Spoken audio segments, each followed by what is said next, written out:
Well, it's so wonderful to see you all again after 10 years when we were writing those declarations to put before the judge. And then, Dima, you were just a high school student or college student, I guess, at the time. But that was just wonderful. And thank you all for coming tonight. Dr. Sbenaty, could you just set the scene for us? Tell us a little bit about the history of the Muslim community in Murfreesboro and your initial efforts to find a place. Like when people ask about this story, one of the most amazing things is that you had a unanimous decision in your favor when you went before the zoning board. It wasn't anything controversial at first. Right. Well, let me first thank the Freedom Forum for hosting us, for highlighting our struggle, and also the sponsors who sponsored this event and sponsored the short documentary. And thank you, Eric, for being our voice, actually, and defender. The community in Murfreesboro started way back in the 1960s. The first Muslim that I know personally lived there. And then in 1982, a physical therapist by the name Imam Fathy, he came to Murfreesboro and found there's no place of worship. So he rented one-bedroom apartment. And when I came to Murfreesboro in 1993, there were roughly about 12 families, few students at Middle Tennessee State University, but not many people lived there as Muslims. But as you know, the community there grew as, you know, the whole community basically. Murfreesboro and Rutherford County were the fastest growing city and county in the country. Many industry like Nissan, Bridgestone, Firestone, Vanderbilt University were growing tremendously. So the community grew, and therefore we wanted to get a bigger place. So we had a converted garage, imagine this. And then from a converted garage, we went to double our size, two-bedroom apartment. And then finally, we said, you know, enough is enough. We need to purchase our own facility. And we were looking around, and we found an industrial building basically tucked in an area that, you know, not many people go there. And we were happy to have our first home that we called home. But then that was 2003. But then in 2009, Imam Ossama Bahloul joined us a year before, and the place was really small to the point where, you know, you have seen in the documentary that, you know, people were praying on the sidewalk. So in a stormy Friday, everybody was crammed inside, and I remember this vividly. And you know, it got really emotional when I saw what we went through, because you know, sometimes you forget and you need a reminder. But on one stormy Friday afternoon, Imam Ossama put this proposal to the community and said, you know, we have the option of buying this piece of land, and we need $320,000 for it. Anybody would like to donate? And it's so heartwarming to see even kids, you know, got their pocket money to donate to see this facility.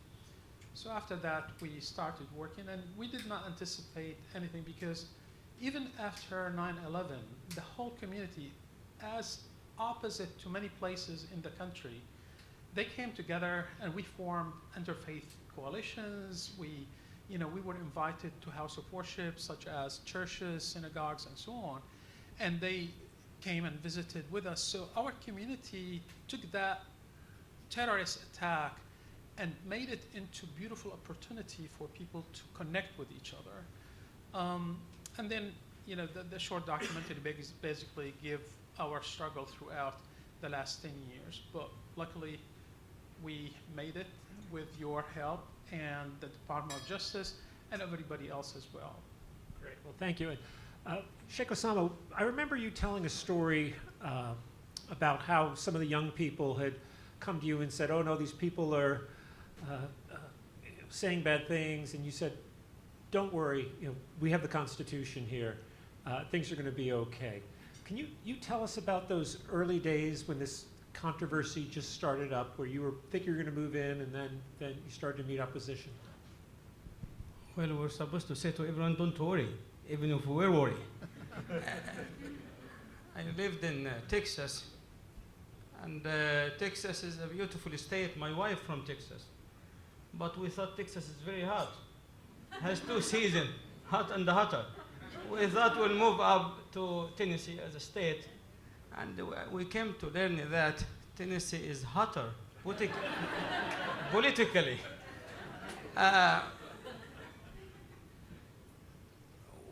We did not plan. I did not plan. We were not thinking about having a bigger facility. When I moved to Murfreesboro intentionally, part of the really what motivated me to move to Murfreesboro, it was a small city, and I like quiet life, personally. But it was a Saudi student, big number, and Dr. Sbenaty can tell you about the number of students in MTSU. It was overwhelming. So we had really no options but to have a bigger facility. And yes, I thought, and I mean that, I thought everyone will be excited. If you live in a city where you have beautiful churches, beautiful synagogues, beautiful temples, you should be excited for your city. Why do you want to have an ugly building? No one wants to do that. And if you have a neighbor and suddenly they start having kids, you wish for them to have a bigger house. This is decency. This is not constitution, not a big deal, not the Department of Justice. This is decency. And this is why we were not anticipating any challenge of any kind. But maybe it was the timing. President Obama was elected. The economy was not really good. The Tea Party movement in the country. I think many reasons led to that. When people start attacking us, I remember Jerry Martin was the U.S. attorney for the Middle District, and I was in his office, and he was the first to say to me, "This is bigger than you all. You have to seek help. This will not end here locally." And I said to him, "What should we do?" And he said, "You have to seek help. Reach out to a bigger Muslim organization. You will not be able to handle it locally." And fortunately, then the Department of Justice and the Bucket Fund for Religious Liberty and the wonderful lawyer, George Barrett, if you remember him, a wonderful man, 86 years old, when took our case pro bono to defend us in the federal court. And I felt bad for an old man to do all of this. And when I went to his office, out of respect, I said to him, "I will carry your bag. I came from Egypt, and you deal with elder with respect." And I thought I can show my respect by carrying his bag. He told me this. He said to me, "I went to the law school because of you and the people like you. I am working for you. You just order me and I will do what you want." He was amazing. I felt bad when he passed away. And he taught me really a few things about the Constitution. Then I start to feel so comfortable when young kids start to be worried. And throughout the travel, many things happened. I was not bothered by most, but I was bothered by the elder people in the community. We have a senior man. We had a senior man passed away. I remember him saying, "I cannot come to the service anymore. I am very weak. If anyone tried to stop me, I cannot protect myself." He did hurt me a lot when I heard him saying this. And the 7-year-old boy said to me in the mosque, "Why do they hate us?" I couldn't answer it. Then I had to speak with Brian Brooks, a good friend of mine, United Methodist pastor. And I said to him, "Brian, come speak with this boy." And I said to him, "He is Christian, he is a good friend of mine, and he will speak with you." We were concerned about also planting hate in the heart of the kids. So Brian did a good job, and we were comfortable because of the overwhelming support. And I am grateful for all of this. I learned a lot in the personal level, and we get to enjoy many things in the country. And I got to learn about the evangelical community. It led me to work with them later on. 100 million Americans hate us. They hate us. And I participate with them in work, and I'm grateful for it. And I went with them to support Christian building churches in Pakistan, because the freedom of religion should go all of the way. not for me or you, for everyone. So yes, I think we were comfortable, or at least we were pretending that we were comfortable. And I am really grateful for the outcome. We're good Great. actors. Well, thank you. And Dr. Sbenaty, the second Dr. Sbenaty. I'm not a doctor. I just have a master's degree. Oh, But someone it's- called you a doctor. But Pretend. or Dima. That's the easiest doctorate ever. You know? Yeah, field promotion. Yeah, I'm a mother, and that's a lot harder. that it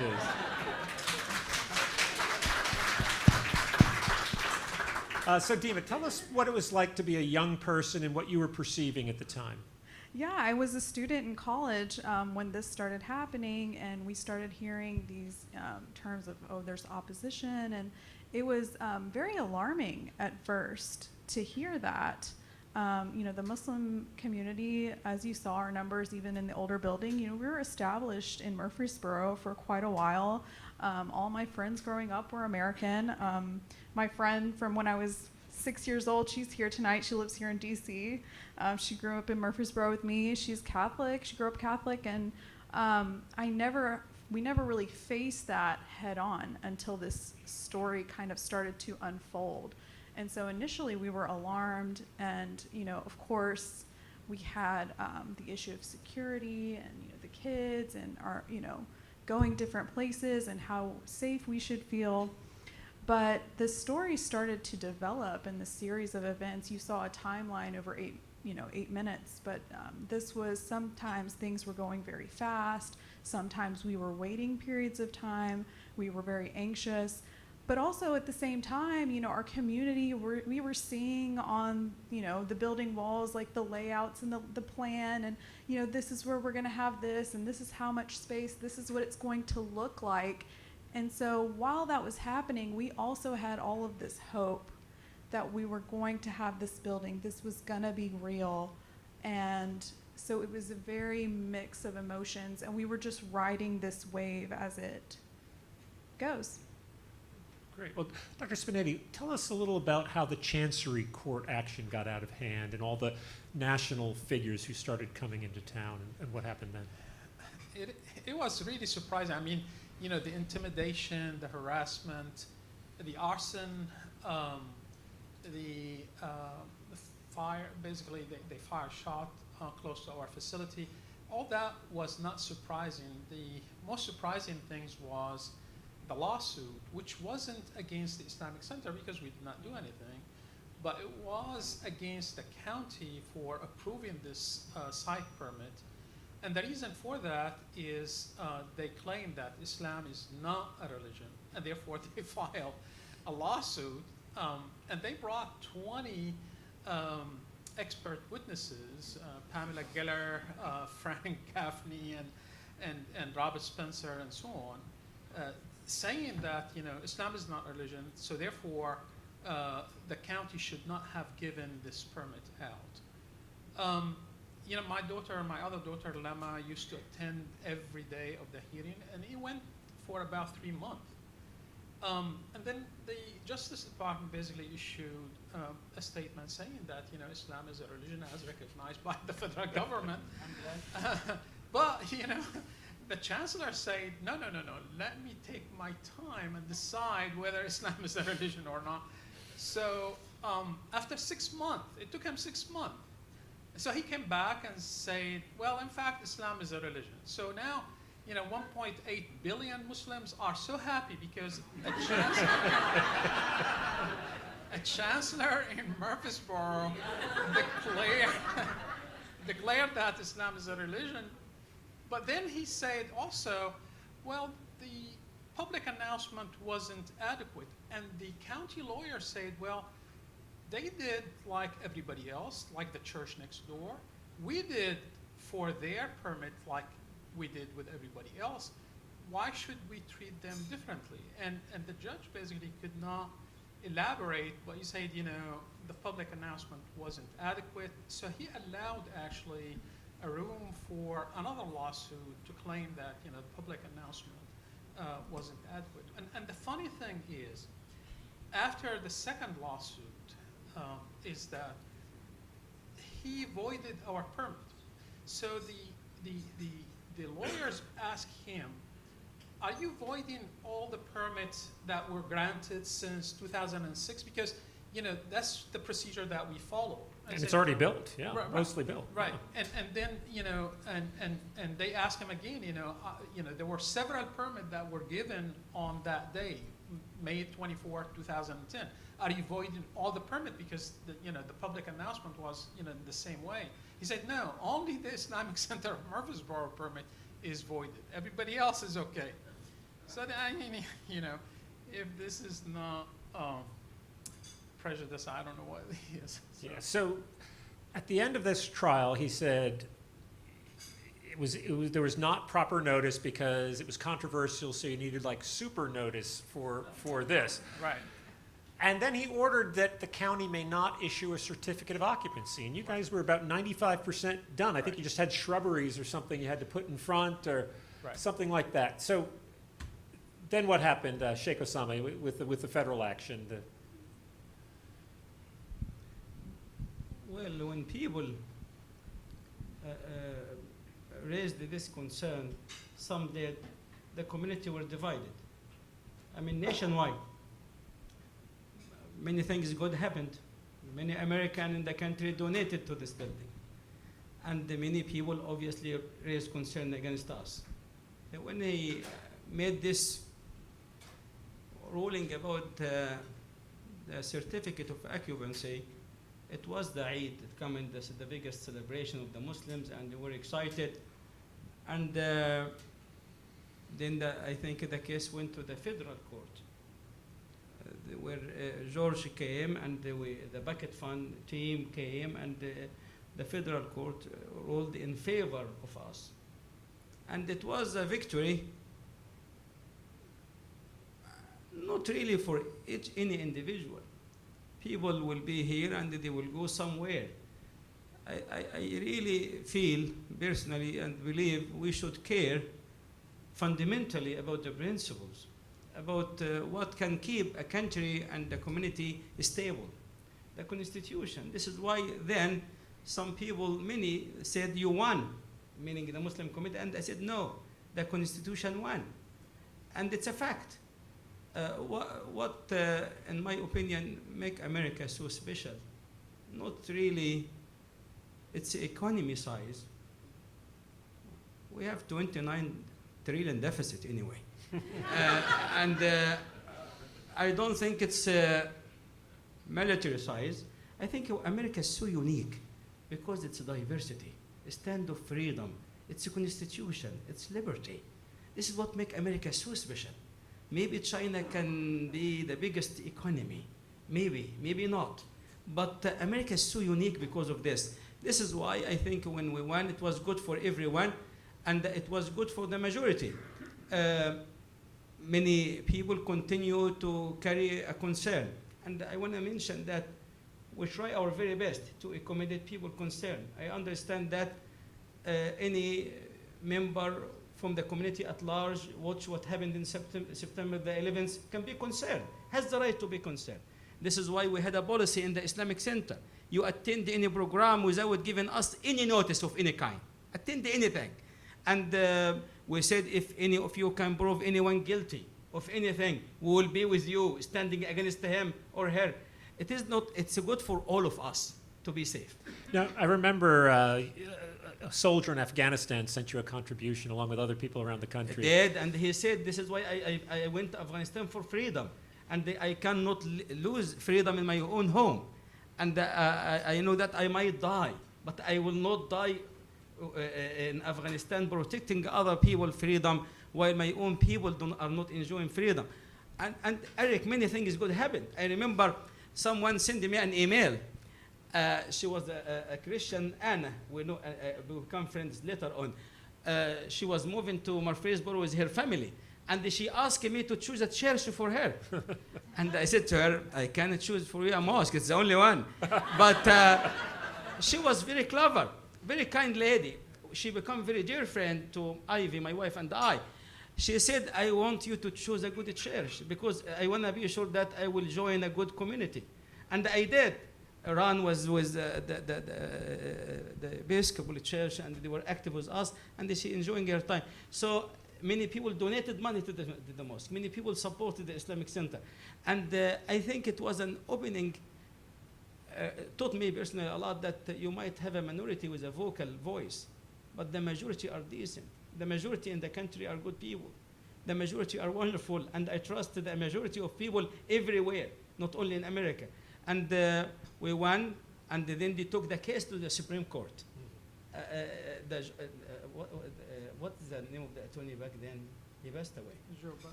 The guy who sued us because he said the Department of Justice and President Obama had facilitated terrorism and all that. Yeah. He passed away. And in all fairness, his wife reached out to me. And I said, we don't have anything against you or your family or even your husband. It's not personal. We fought over things. And regardless of what happened, we are willing to have a good relationship with everyone. Yes, he took it to the Supreme Court, and the Supreme Court rejected the case. Now, Dima, when you heard that the federal court ruled in favor of the mosque and they were going to be able to be in the mosque by Ramadan, as a young person with your friends, what was the response like? Oh, we were just so excited. We were very excited. This was our dream for so long, to have this place for, our families to come together, to bring their kids, to celebrate, to be together. And growing up, I saw my friends going to church and having that space, to go with their families. And, it's very important for us to have that. The court case and all of these events, it took a toll on our community. It took a toll on all of us. When someone tells you that you don't have the rights that I have, it's very dehumanizing.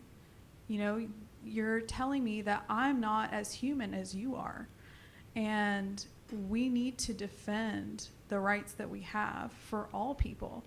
And that's why we're all here, and that's why we are all so proud of this nation. Not only that. Many people, or at least some, start speaking in behalf of God. The term "you are going to hellfire" I heard many times. I don't know.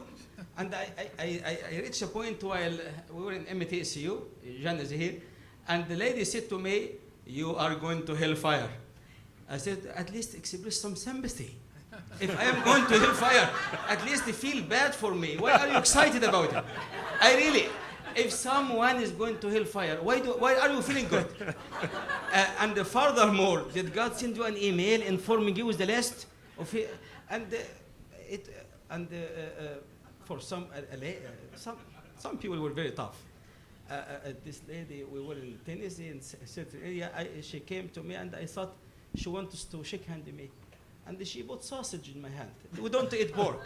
If you like pork, we don't eat pork. I said, and the pastor felt bad, and I said to her, "What is this?" She said, "It's a piece of sausage. I know that you and your people are full of hate. You hate these animals." I said to her, "Ma'am, listen.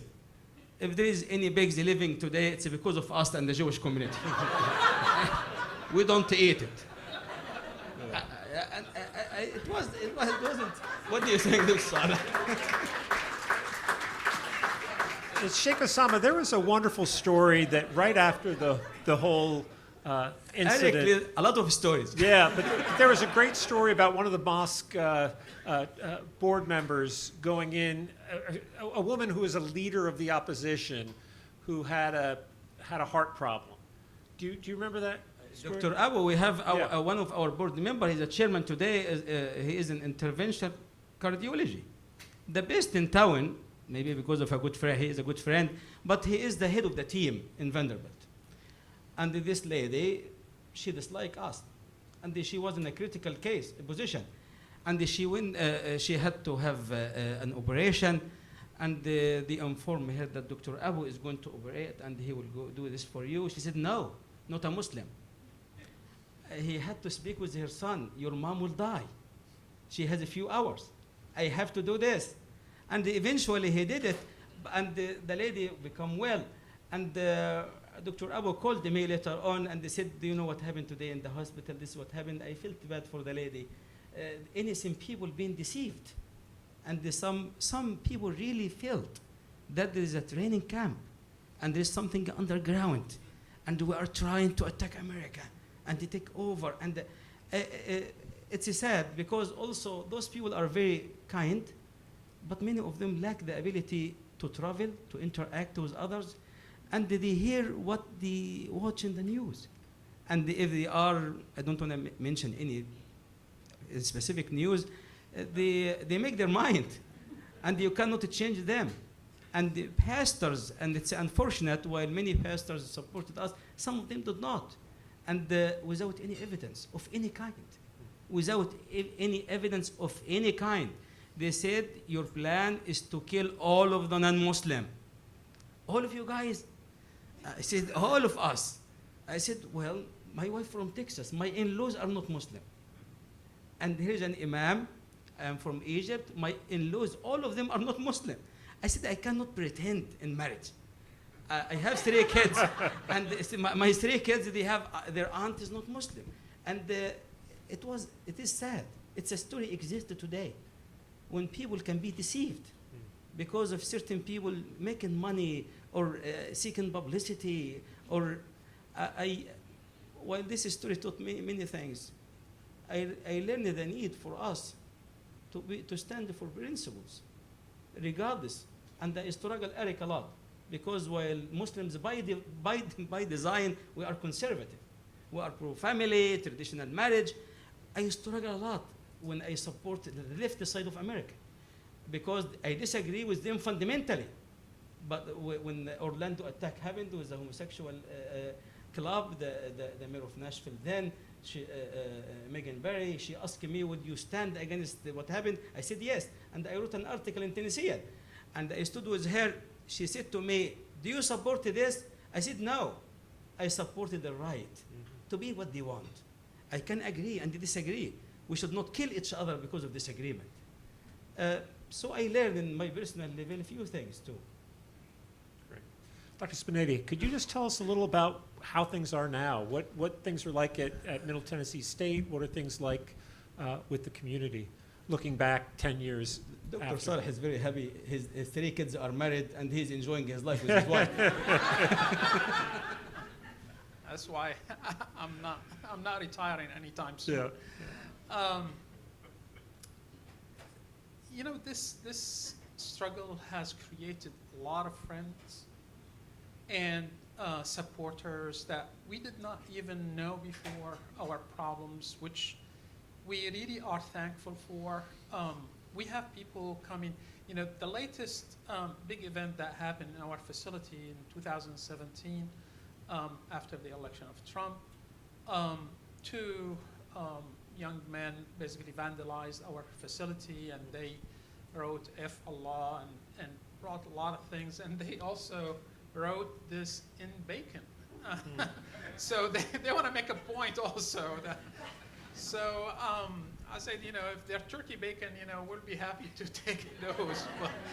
But anyhow, the things are, on the surface, are okay. But my worries are beyond just the Islamic Center of Murfreesboro or the community in Murfreesboro or the Muslim community in the United States. In this country, we are facing a challenge. And you know, to me, as a person who came from Syria and have seen the transition from democracy into autocracy into dictatorship, and I call myself a Syrian refugee because I left after the massacres that happened in Syria back in 1980.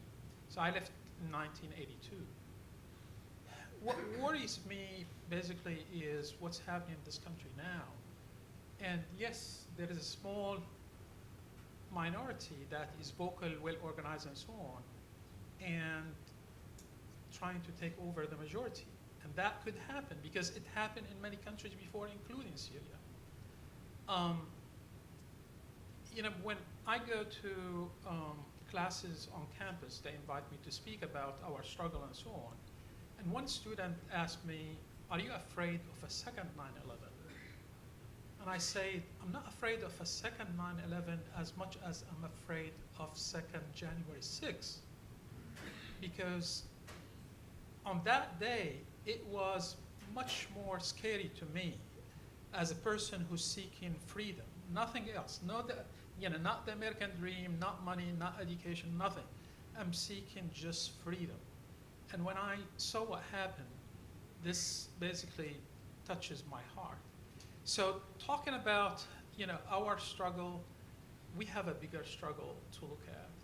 And I'm hoping that, people will wake up and see what's happening.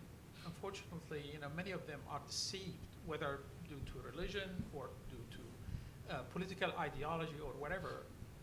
I'm hoping that this period will pass, but our community is good. We build our facility. We still have our challenges. Those who file suit against us, they run for Board of Education. They want to change books. They want to say, Islam in Spain does not exist, but Islam is terrorism and so on. They are on the Board of Education. They basically are removing books from curriculum. And that's minority taking over majority. Sheikh Ossama, you mentioned the other day we were talking how it was a very painful period, but in looking back, in some ways, you see some real good that came out of it. Could you elaborate on that a little bit? It is painful, but I always believe with each challenge there is a gift. If I want to be optimistic, I would say I think we build many bridges. We learn, the Muslim community learn to be part of the country and not to say us and them, to be part of the solution.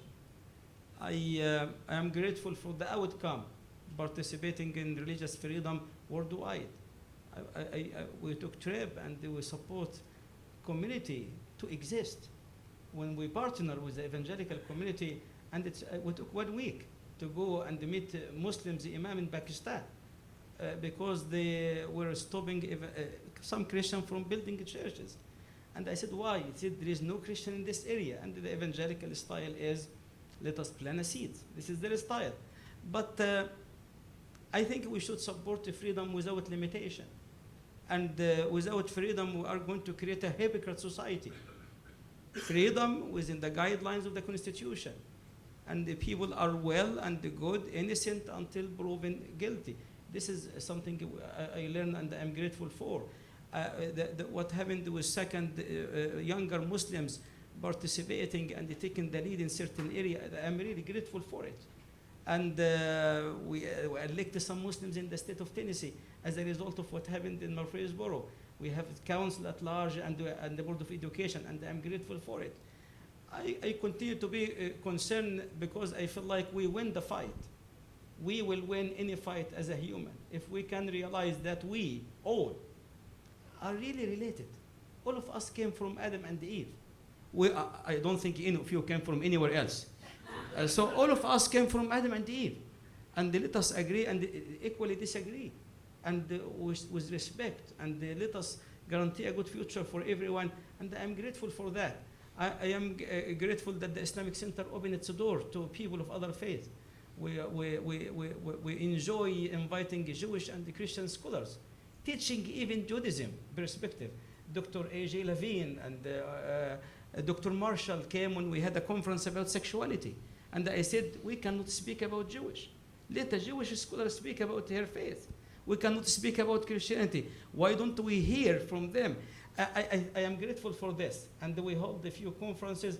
It was wonderful, really, in our city, the city of Murfreesboro, and in the state. And I am grateful for that. I continue to struggle with people ignoring evidence and people claiming that we care about America and this and that. And in reality, they care about themselves.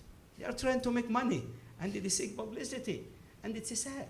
So I am optimistic because of many things, and I feel like we should work harder. And this is why I'm grateful for the Bucket Fund, for the Freedom Forum, for your work, and for the work of others, for the Department of Justice. And I am grateful for the FBI work. They work hard with us. The Homeland Security, they work hard with us. Someone was threatening to bomb me and the building. And they work hard to protect us. America has institutions in place, and I'm grateful for it. America has people outside of the president and all of this. You have people who really care about the country. I learned this in my interaction with the Department of Justice, in my interaction with the Homeland Security, in my interaction with the FBI. They care deeply about America. They are into business. If you are doing what you are supposed to do, you are fine. And I'm grateful for all of that. Okay, well, thank you. And Dima, as a mother, what vision do you have for, your children growing up and their friends, and how religious freedom will help their lives? I really, really hope that my Muslim community in Murfreesboro will remember and share this story that we had and really feel empowered that we have laws that protect us and will defend us. And I think that's very important for this newer generation, because this newer generation, it's becoming very, very difficult to be as proud as you want to be of your faith. People are having a lot of struggles. Myself, as strong as I feel in my wills and my emotions and what I feel and what I believe in, I went to the polls, and I feel standing at the polls, I feel like people are looking at me and they know exactly what I'm voting for. That's good.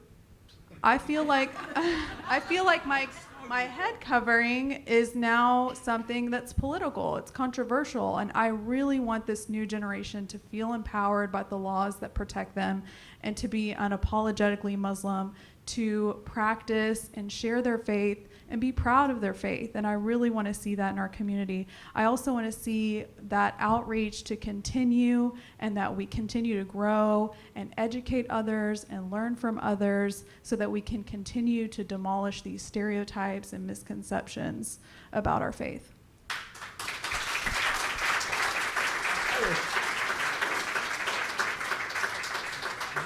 Very One more quickly. word? Okay. Yeah, very quickly. Someone called me through this, and he said to me, "Do you have the phone number of Osama bin Laden?" Oh, no. And listen, I said to him, "I wish I do. If I have his phone number, I will give it to you. And you will be his best friend. Both of you are very much," don't want to say what I said to him. Anyway, but radicalism exists within any religion. I want to mention that we have Dr. Jana with us. She came from Murfreesboro with her husband and Jerome, and a wonderful professor and a good friend of the Muslim community. And also Yusuf, Dima's son, came with us. He was very active. We couldn't control him. He went to the room. And we have also Adam. Adam came, my son, is 12, and very happy to be here. And I said to him, "Why are you happy?" He said, "Because I skipped school." Wonderful. Thank you so much, and we really appreciate you coming out today. Thank you all.